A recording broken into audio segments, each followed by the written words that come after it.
स्वाभाविक रूप से 98 हमारे पास डिस्ट्रिक्ट लेवल के हॉस्पिटल हैं, क्योंकि कुछ जगह महिला और पुरुष अलग अलग डिस्ट्रिक्ट हॉस्पिटल हैं। तो इन सब की क्षमता को आगे बढ़ाने के लिए जो सहयोग प्राप्त होगा, इससे स्थानीय स्तर पर लोगों को काफ़ी सुविधा प्राप्त होगी और हेल्थ इंफ्रास्ट्रक्चर को आगे बढ़ाने, सभी जनपदों में इमरजेंसी और ट्रामा सेंटर खोलने की सुविधा प्राप्त होगी। जो गोल्डन आवर है, उस गोल्डन आवर में अक्सर ट्रामा सेंटर के अभाव में बहुत सारे लोगों की जान जाती है, ये उसमें मदद करेगी और गोल्डन आवर का लाभ हम लेने में इसके माध्यम से उसके माध्यम से आम नागरिक को उसके माध्यम से मदद मिलेगी। बजट में समर्थ नाम से एक नई योजना शुरू की गई है, जिसके माध्यम से खेल उद्योग के साथ साथ खेल स्पोर्ट्स यानी स्पोर्ट्स के जो आइटम है उसके मैन्युफैक्चरिंग सेंटर को प्रोत्साहित करने के लिए भी इसकी घोषणा हुई है। यूपी में हमने वन डिस्ट्रिक्ट वन प्रोडक्ट में मेरठ को स्पोर्ट्स आइटम के मैन्युफैक्चरिंग के केंद्र के रूप में विकसित किया है और मुझे प्रसन्नता है कि ये बहुत तेजी के साथ आगे बढ़ा है। इसके अलावा आगरा और कानपुर ये लेदर क्लस्टर हैं हमारे, यहां पे भी स्पोर्ट्स की एक्टिविटीज के साथ ही इन चीजों को हम आगे बढ़ा रहे हैं। हमारा major Dhyanchand sports university Meerut में हम लोग अप्रैल मई तक उसको पूरा कर देंगे, उसका सत्र प्रारंभ हो चुका है। हम लोग हर डिविजनल हेडक्वार्टर पर एक स्पोर्ट्स कॉलेज के निर्माण की दिशा में भी आगे बढ़े हैं।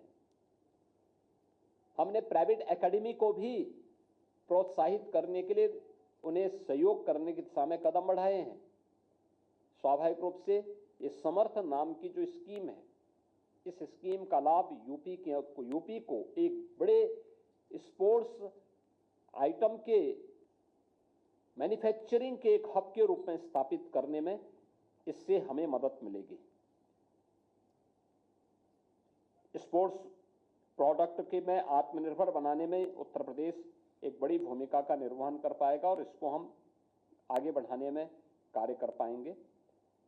मित्रों, अभी हाल ही में जो वित्त आयोग की रिपोर्ट आई है, तो 16वें वित्त आयोग की रिपोर्ट में केंद्र से राज्यों को मिलने वाले टैक्स में एक सबसे बड़ा हिस्सा यूपी जैसे राज्य को प्राप्त होता है।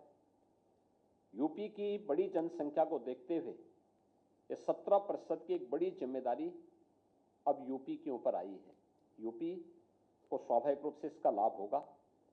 इसके साथ ही मेडिकल टूरिज्म के और एलाइड हेल्थ के माध्यम से यूपी को उसके मेडिकल हब के रूप में स्थापित करने, इसके माध्यम से नए रोजगार के सृजन करने, 5 all India institute of Ayurveda की स्थापना की जो घोषणा की गई है, हम लोगों ने पहले से ही यूपी के लिए, वाराणसी के लिए इसकी डिमांड पहले से ही हम लोगों ने की है और मेरा विश्वास है कि यूपी को, वाराणसी को आयुर्वेद के लिए, क्योंकि भगवान धन्वंतरी का जन्म काशी में ही हुआ था, तो काशी से इसको आगे बढ़ाने में हमें मदद मिलेगी और यूपी के अंदर पिछले 8-9 वर्षों के अंदर हेल्थ इंफ्रास्ट्रक्चर को आगे बढ़ाने में जो मदद मिली है डबल इंजन सरकार के समय में, यह यूपी को हेल्थ टूरिज्म के एक नए केंद्र के रूप में विकसित करने में भी इसके माध्यम से मदद मिलेगी। भारत विस्तार याई कृषि प्लेटफॉर्म के माध्यम से किसान को उसकी भाषा में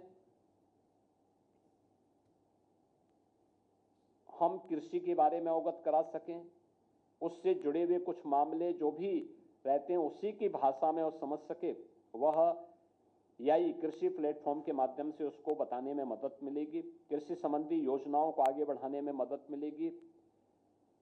सी मार्ट के रूप में सेल्फ हेल्प इंटरप्रेन्योर मार्ट, यानी महिला स्वयंसेवी समूह को लखपति दीदी से सी मार्ट, ये एक नई स्थिति है जिसमें लखपति दीदियों को सीधे इस योजना का लाभ प्राप्त होगा। उनका जो महिला स्वयंसेवी समूह के द्वारा जो प्रोडक्ट वहां पर उपलब्ध कराया गया है, उसके लिए एक नया प्लेटफॉर्म वहां पर उपलब्ध होगा। यह बजट मैं मुख्य रूप से कह सकता हूं कि यह एक नए भारत का नया उत्तर प्रदेश,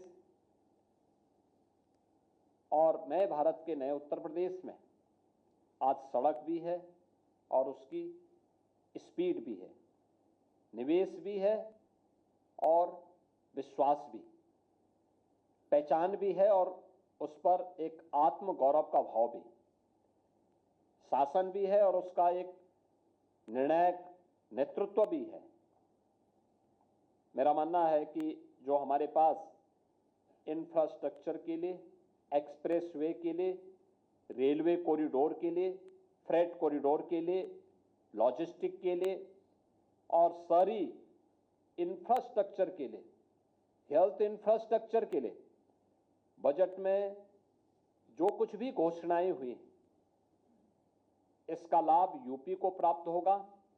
लाखों की संख्या में यूपी के नौजवानों के लिए रोजगार की सुविधाएं प्राप्त होंगी। ये रोजगार की संभावनाएं यूपी की युवा शक्ति को यूपी के अंदर ही अपनी प्रतिभा का लाभ प्रदान करने में मदद करेगी। ये विकसित भारत के लक्ष्यों को प्राप्त करने में यूपी जैसे राज्य की बड़ी भूमिका हो सकती है। इसके माध्यम से हम सबको प्राप्त होगी और हमें विश्वास है कि इसी बजट के आधार पर हम फरवरी में उत्तर प्रदेश का बजट प्रस्तुत करेंगे।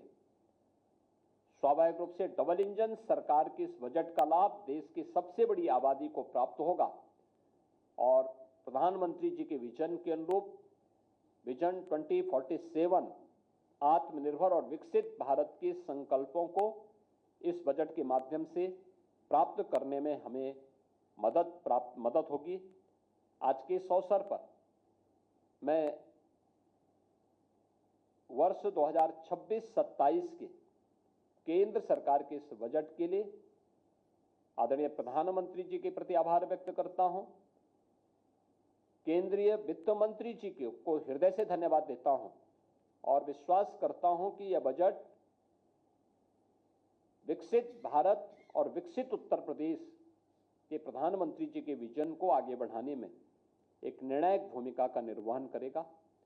धन्यवाद जी।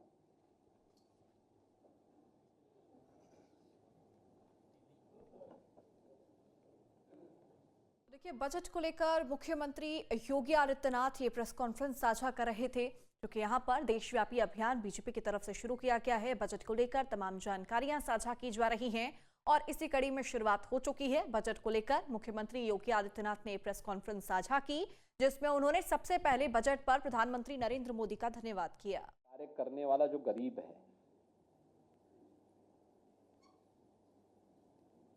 जो लाखों लखपति दीदी सी मार्ट के माध्यम से लाभान्वित होंगे, जो युवा आधुनिक infrastructure, MSME sector, semi conductor, AI technology के माध्यम से लाभ प्राप्त करेगा, मेडिकल के हब के रूप में विकसित होने की संभावनाओं के साथ और रोजगार की नई संभावनाओं के साथ लाभ प्राप्त होगा, वह यूपी का युवा होगा। यूपी की लगभग 56 से 60% आबादी युवा है और वह इनका सर्वाधिक लाभ लेगा। हमें याद रखना होगा कि जो लोग इस बारे में बात करते हैं, उनसे पूछा जाना चाहिए कि डबल इंजन की सरकार ने देश के अंदर 25 करोड़ लोगों को और यूपी के अंदर 6 करोड़ लोगों को आत्मसम्मान और आत्मगौरव के साथ आगे बढ़ने के लिए आगे बढ़ाया है, वो आत्मगौरव के साथ आगे बढ़ा है। आखिर यह कार्य उन्होंने अपने समय में क्यों नहीं किया? आखिर पीडीए तब भी रहा होगा, लेकिन उस पीडीए की चर्चा तब क्यों नहीं थी? तब केवल परिवार की चिंता क्यों थी? तो पीडीए तो बहाना है, असली लक्ष्य तो असली निशाना तो केवल परिवार है कि परिवार के लिए कैसे हम लोगों को गुमराह कर सके। इसलिए यह हमारा राष्ट्र रूपी परिवार के लिए विजन लेकर के प्रधानमंत्री जी आए हैं, पूरे देश को एक परिवार के रूप में मान करके, और गरीब का हित हो ये हमारा लक्ष्य है। नौजवान, युवा, अन्नदाता, किसान, इन सब के उत्थान के लिए कार्य किया जा सके। देश में आधुनिक इंफ्रास्ट्रक्चर पैदा हो, इंफ्रास्ट्रक्चर बने और उसके माध्यम से हम विकसित भारत के लक्ष्यों को प्राप्त कर सकें, आत्मनिर्भर भारत और विकसित भारत के लक्ष्यों को प्राप्त कर सकें। ये विजन है और वही विजन बजट के माध्यम से देखने को मिल रहा है। स्वाभाविक रूप से जो विजन लेस हैं, जिनके पास भविष्य की कोई योजना नहीं है, वे लोग इस प्रकार के अनलगल बातें करेंगे।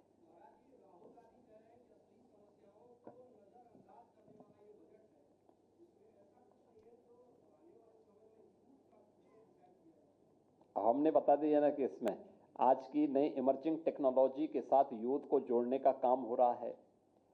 ये आधुनिक 12 लाख, आप अनुमान करिए कि 12,20,000 करोड़ केवल देश के आधुनिक इंफ्रास्ट्रक्चर के लिए समर्पित किए गए हैं।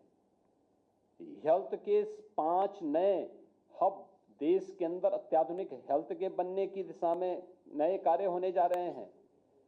5 लाख की आबादी के सिटी में नए इंफ्रास्ट्रक्चर के लिए बजट का प्रावधान किया गया है।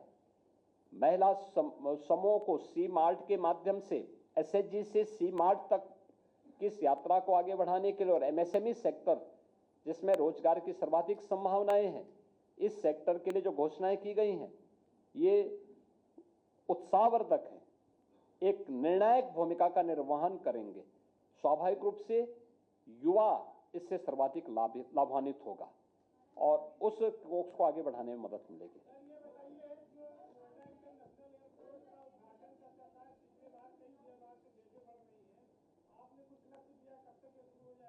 देखिए, हमारा तैयार है, एयरपोर्ट पूरी तरह तैयार है।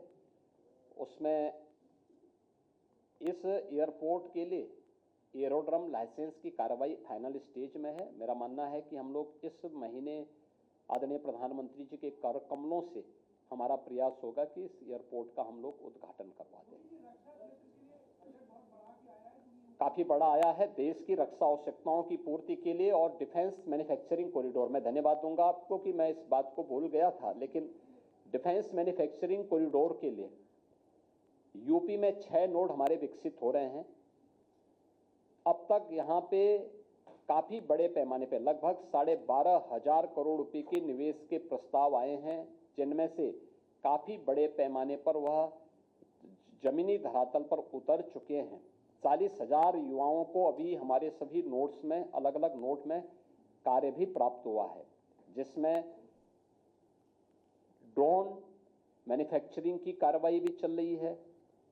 ब्रह्मोस मिसाइल लखनऊ में पहले से ही यहाँ पर उसके कार्य को आगे बढ़ाने में पीटीसी जैसी यूनिट यूपी में लग चुकी हैं और अडानी एमुनिशन की कार्य भी आपके कानपुर में युद्ध स्तर पर आगे बढ़ चुका है। बीडीएल की कार्रवाई झांसी में अंतिम स्टेज पे, यानी वह अब उसकी मैन्युफैक्चरिंग की कार्रवाई आगे बढ़नी है।